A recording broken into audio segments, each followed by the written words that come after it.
Olá, seja bem-vindo para assistir a mais um vídeo do nosso canal. Nesse vídeo nós vamos discutir mais uma questão que caiu lá no exame de suficiência do Conselho Federal de Contabilidade no ano de 2019, na segunda edição do exame de suficiência. O tema abordado nessa questão é a avaliação de investimentos permanentes. Vamos então ao enunciado da questão. Analise as afirmativas a seguir. No exercício social de 2000X3, a companhia Beta SA apresentou um lucro líquido de R$280 mil. Parte desse lucro líquido, ou seja, 37,5%, foi obtido por meio de uma operação de venda de mercadorias para a companhia Alfa SA. No encerramento do exercício social de 2000X3, todas as mercadorias adquiridas nesta operação de venda ainda constavam do estoque da companhia Alfa SA. Então nós temos a seguinte circunstância. A companhia Beta, em X3, efetuou venda para a companhia Alfa. Beta vendeu para a Alfa. O lucro líquido de Beta em 2000X3 foi de R$280 mil. A companhia Beta vendeu para a companhia Alfa, mas também vendeu para outras empresas. E o lucro líquido total da venda, tanto das vendas que a Beta fez para a Alfa, quanto a que ela fez para outras empresas, esse lucro total de 2000X3 da companhia Beta foi de R$280 mil. 37,5% desse lucro total da companhia Beta é o lucro daquela transação de venda que ela fez com a companhia Alfa.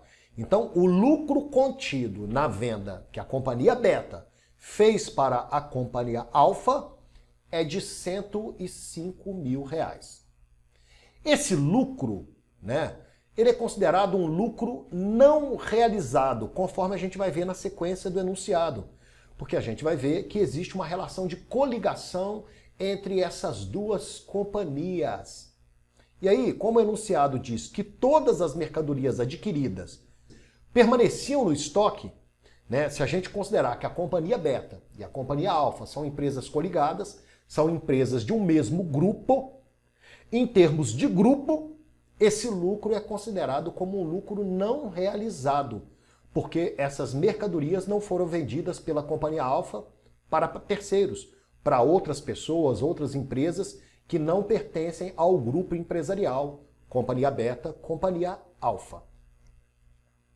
Seguindo o enunciado, mais afirmativas aí, a companhia Alfa SA, a empresa que comprou, detém 25% de participação no capital social da companhia Beta SA, a companhia que vendeu, sendo este o único investimento da companhia Alfa. A Alfa não tem investimento em outras empresas. Com essa participação, a companhia Alfa, a empresa investidora, exerce influência significativa sobre a companhia Beta, a empresa investida, mesmo sem controlá-la. Então, nós temos o seguinte, a companhia Alfa, a empresa investidora, detém 25% do capital, de participação no capital da companhia investida, companhia Beta.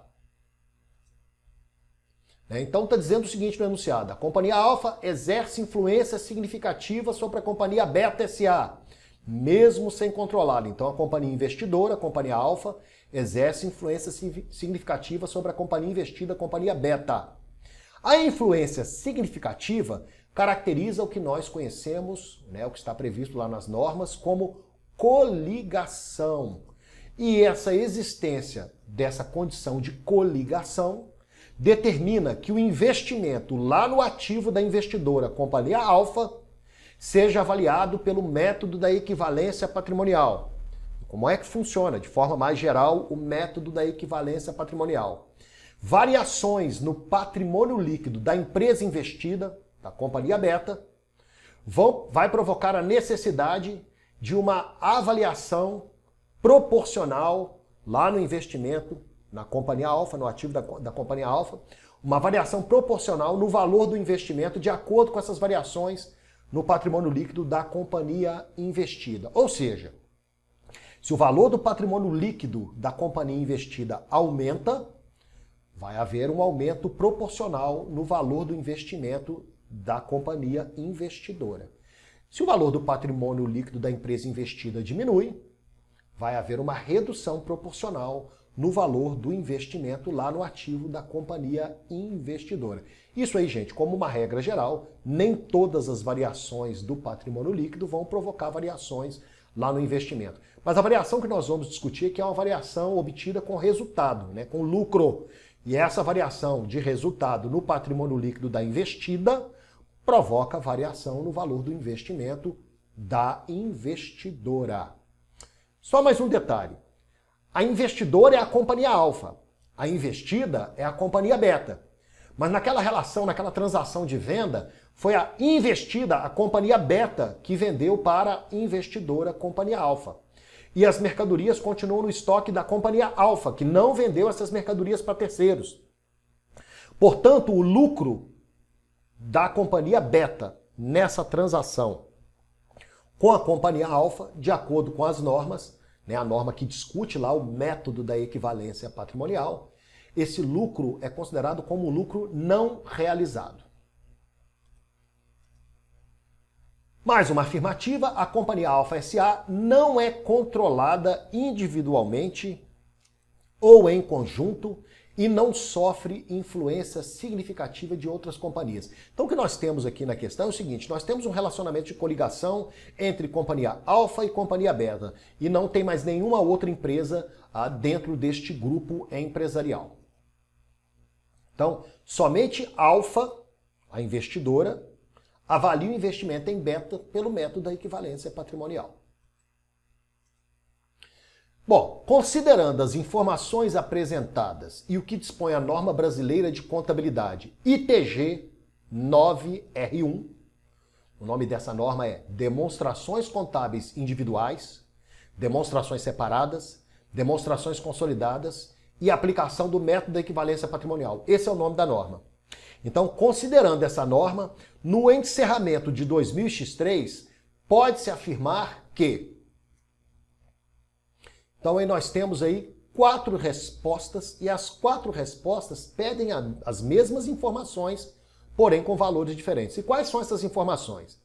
Qual é o valor do lucro líquido ajustado para fins de equivalência patrimonial? Então, o lucro líquido da investida ajustado para o efeito de calcular a equivalência patrimonial. Esse lucro tem que ser ajustado pelos lucros não realizados, conforme a gente vai ver na continuidade aí da discussão da questão, e o resultado da equivalência patrimonial, que é o resultado da companhia investidora.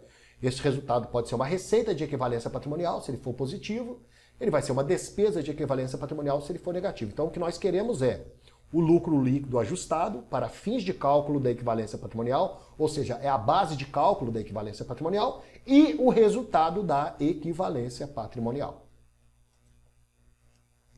Vamos começar com o cálculo do lucro líquido ajustado para fins de equivalência patrimonial.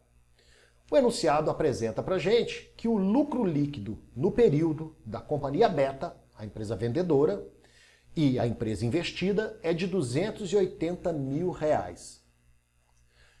Só que o lucro da transação de venda da companhia beta para a companhia alfa, que a gente calculou em R$105 mil, 37,5% de R$280 mil, esse lucro é considerado como um lucro não realizado para fins de cálculo da equivalência patrimonial. Por que ele é um lucro não realizado? Porque a companhia compradora, a companhia alfa, que é do mesmo grupo que a companhia beta, a companhia alfa ainda não vendeu essas mercadorias para terceiros, para outras pessoas ou empresas que estão fora do grupo empresarial. Então, em termos de grupo, esse lucro ainda não foi realizado.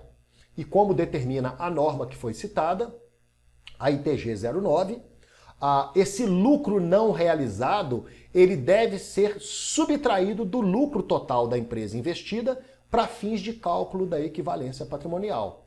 Logo, o lucro líquido ajustado da companhia beta, base de cálculo para equivalência patrimonial, é de R$ 175 mil.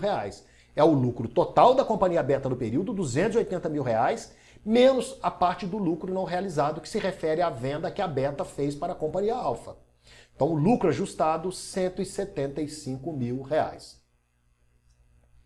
Agora vamos calcular o resultado da equivalência patrimonial. Partindo então, desse lucro que é considerado efetivamente realizado, que é a base para o cálculo da equivalência patrimonial, o lucro ajustado de R$ 175 mil, nós vamos aplicar sobre este lucro o percentual de participação que a companhia alfa tem sobre o capital da companhia beta. E esse percentual é de 25%.